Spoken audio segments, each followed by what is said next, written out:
Assalamualaikum warahmatullahi wabarakatuh. Waalaikumsalam warahmatullahi wabarakatuh. Ya, perkenalkan Pak, saya Siti Hadijah Maharani Toleka dengan rekan-rekan saya.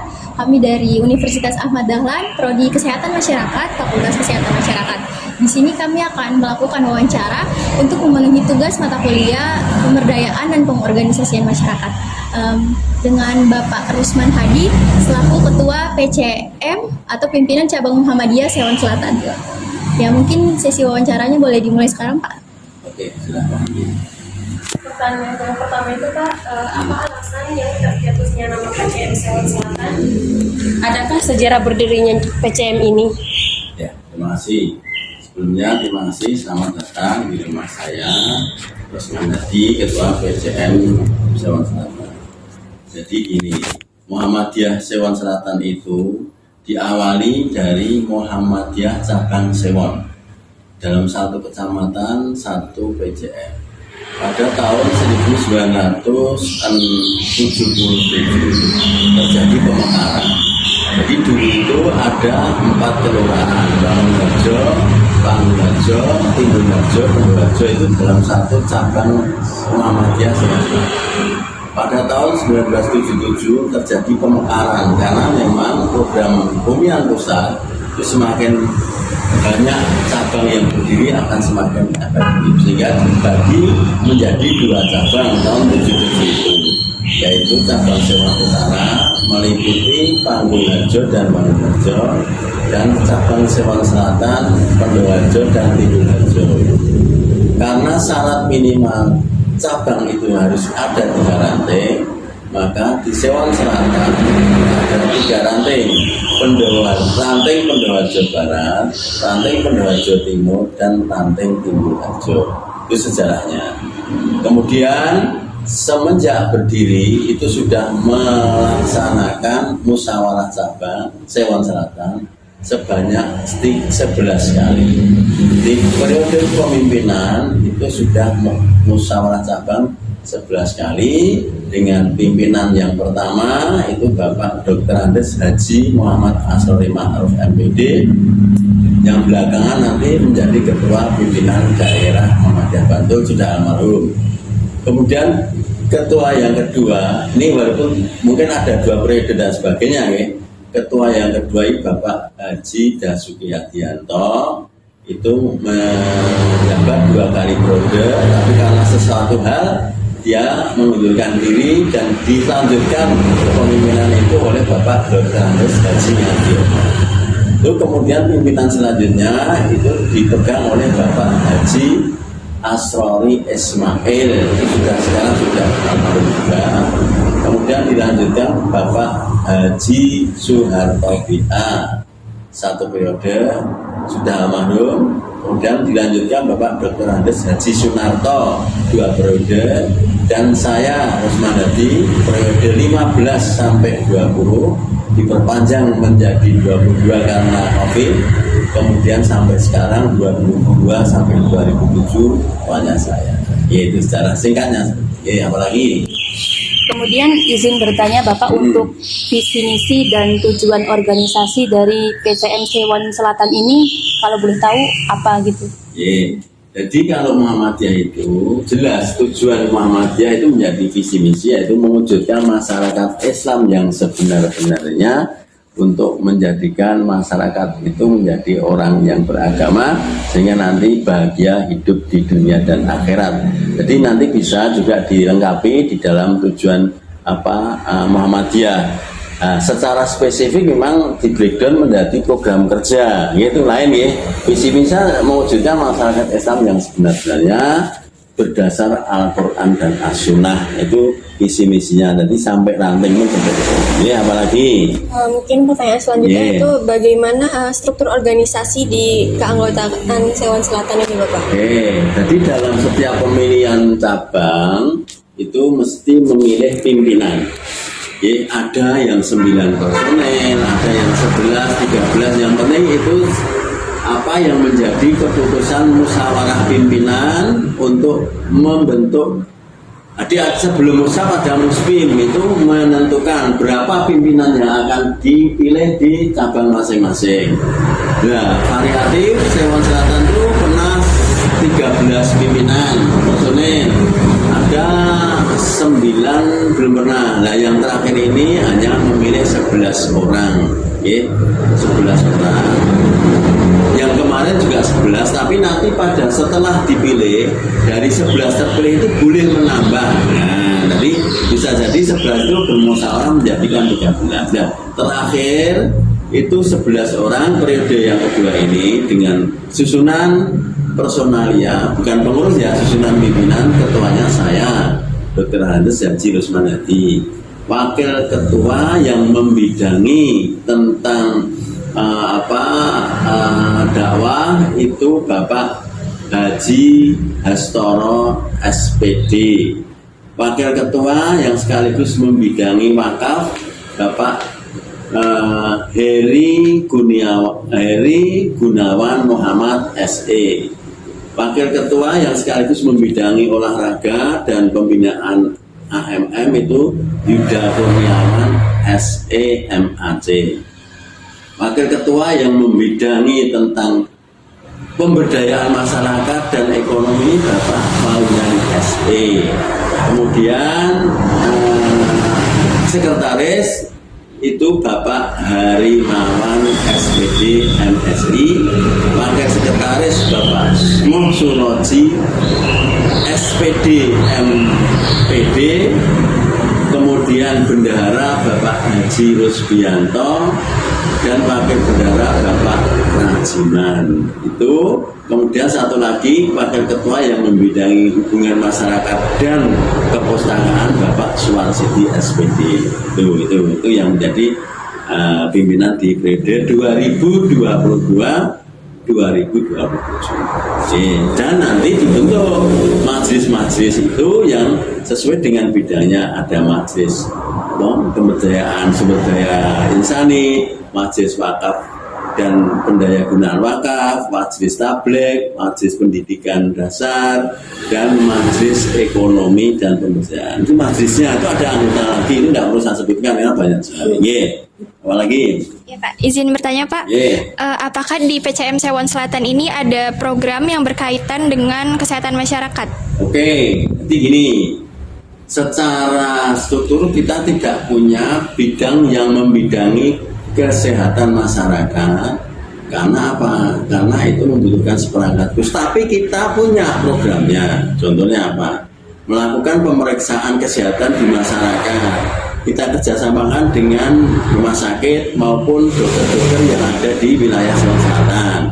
Dokter Latifah Hanum, Ikhwan itu melakukan pemeriksaan di masing-masing kelompok pengajian dengan bantuan dari PKO Muhammadiyah berupa seperangkat alat periksa tensi, gula darah, itu.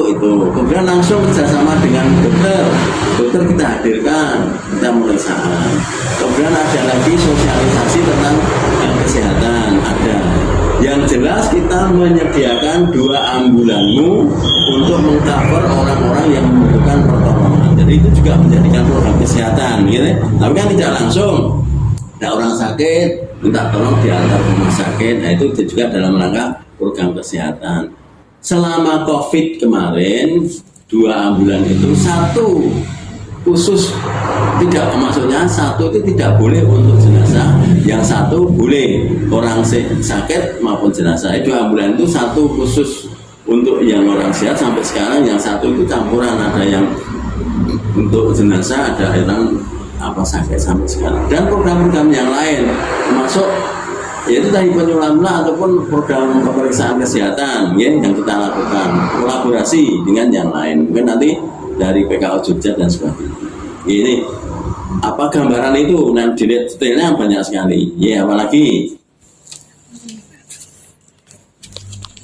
untuk selanjutnya izin bertanya mengenai peran utama PCM di cabang Sewon Selatan ini bagaimana Bapak?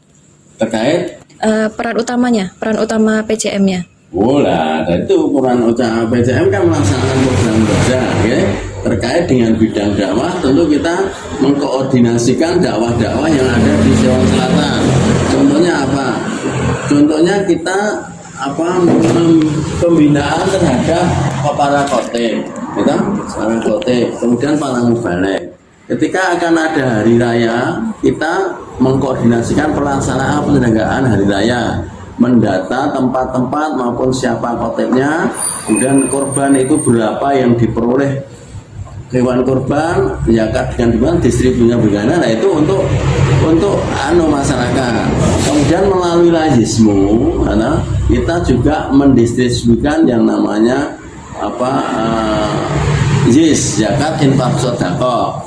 Orang-orang yang memerlukan bantuan pendidikan kita kasih, kemudian sekolah-sekolah kita kasih SPP untuk itu dalam rangka peran sosial, peran keagamaan yang dakwah tadi, peran ekonomi, bagaimana kita mempersiapkan lahan-lahan yang akan kita pergunakan.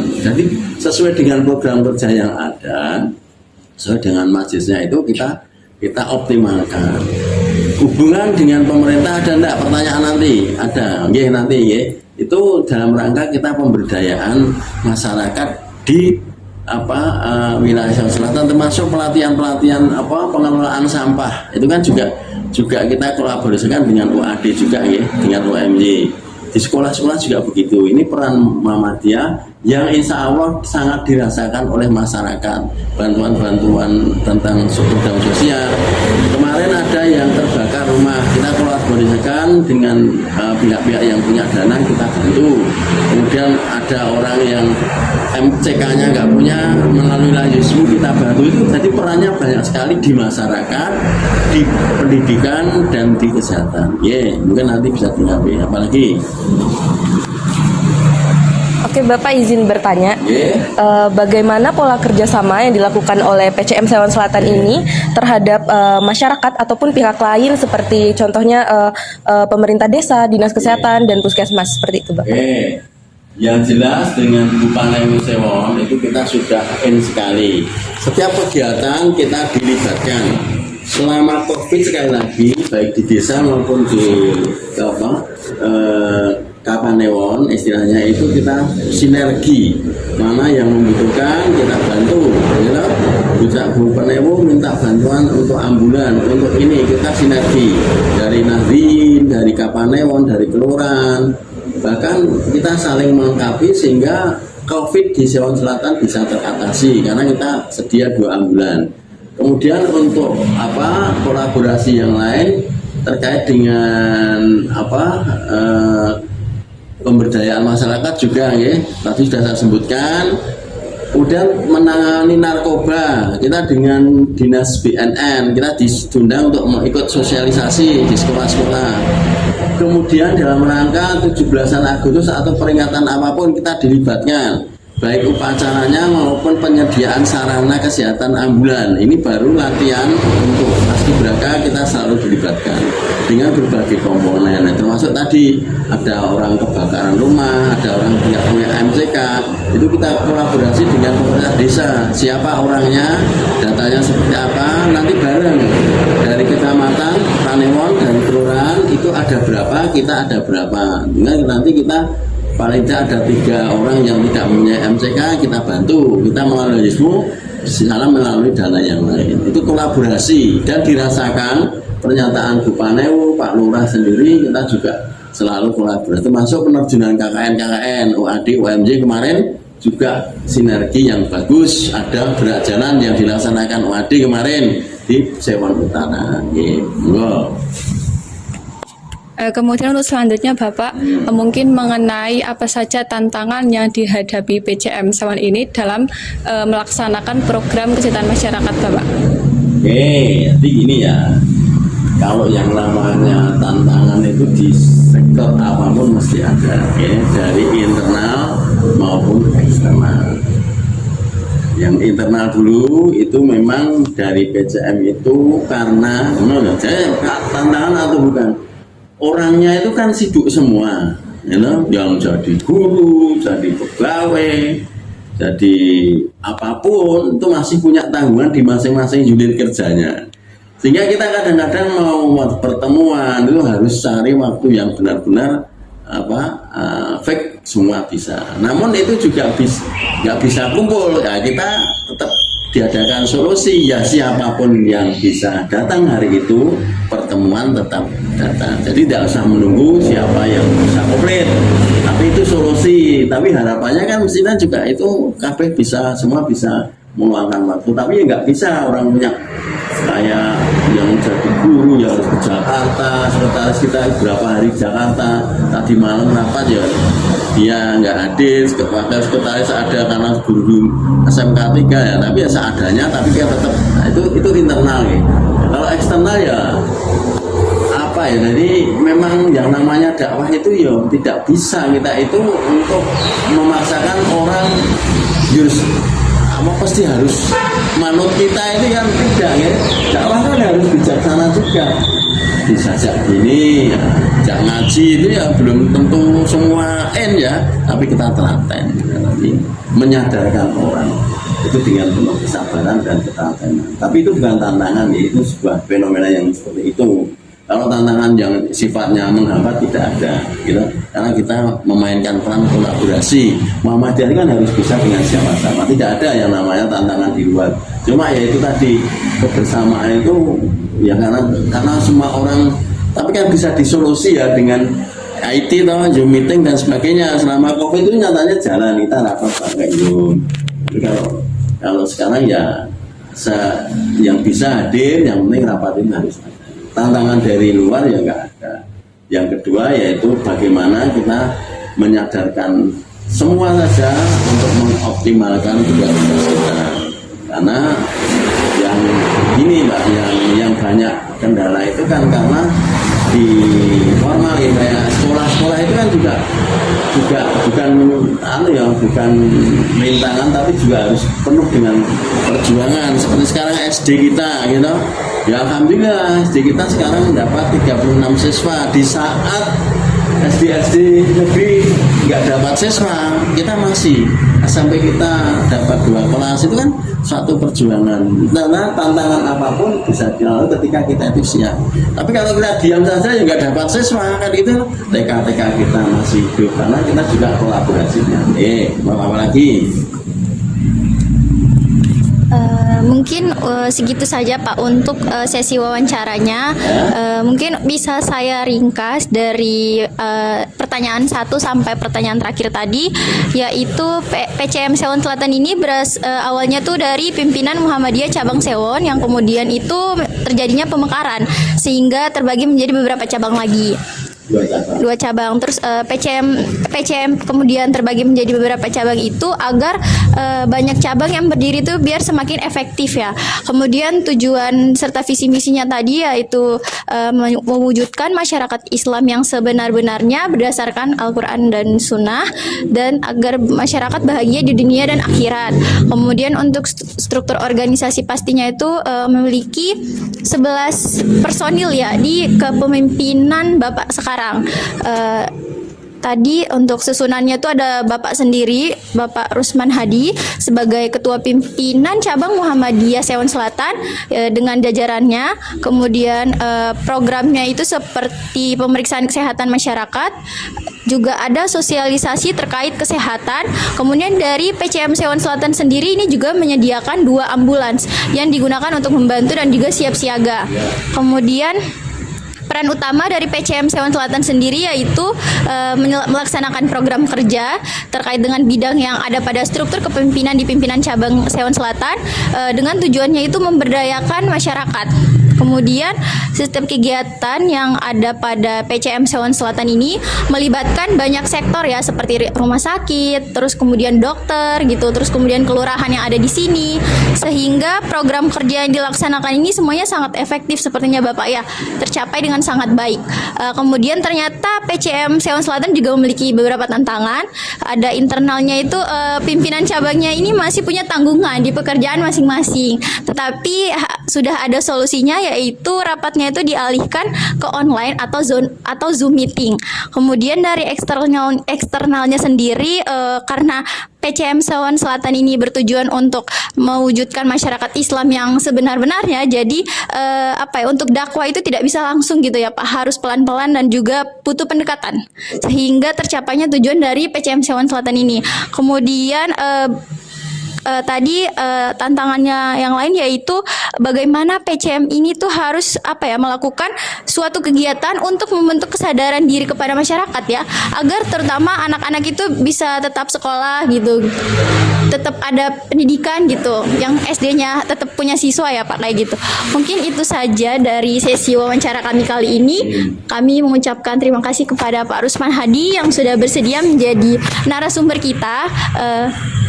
Mungkin itu saja, kami tutup. Wassalamualaikum warahmatullahi wabarakatuh. Waalaikumsalam warahmatullahi wabarakatuh. Strategi inovatif yang diusulkan adalah program Sigap Muhammadiyah, Siaga Api dan Pertolongan Masyarakat, yaitu program edukasi dan tanggap darurat berbasis komunitas untuk mencegah dan merespons kebakaran, kecelakaan domestik, serta potensi bencana alam. Mengingat wilayah PCM Sewon Selatan dekat dengan kawasan pesisir. Latar belakang program ini diperkuat oleh pengalaman nyata dari PCM yang pernah terlibat langsung dalam penanganan kebakaran di lingkungan masyarakat, menunjukkan adanya potensi peran strategis dalam bidang keselamatan warga. Bentuk kegiatannya meliputi pelatihan penggunaan APAR, simulasi evakuasi kebakaran, pelatihan pertolongan pertama, pembentukan relawan sigap dari kader Muhammadiyah, dan program ini juga mencakup pendidikan penanganan kebakaran di rumah tangga, seperti pencegahan kebakaran akibat tabung gas bocor, kabel listrik tidak aman, dan minimnya ventilasi, yang masih umum terjadi di lingkungan warga. Serta dapat dilakukan juga sosialisasi siaga bencana seperti gempa bumi dan tsunami.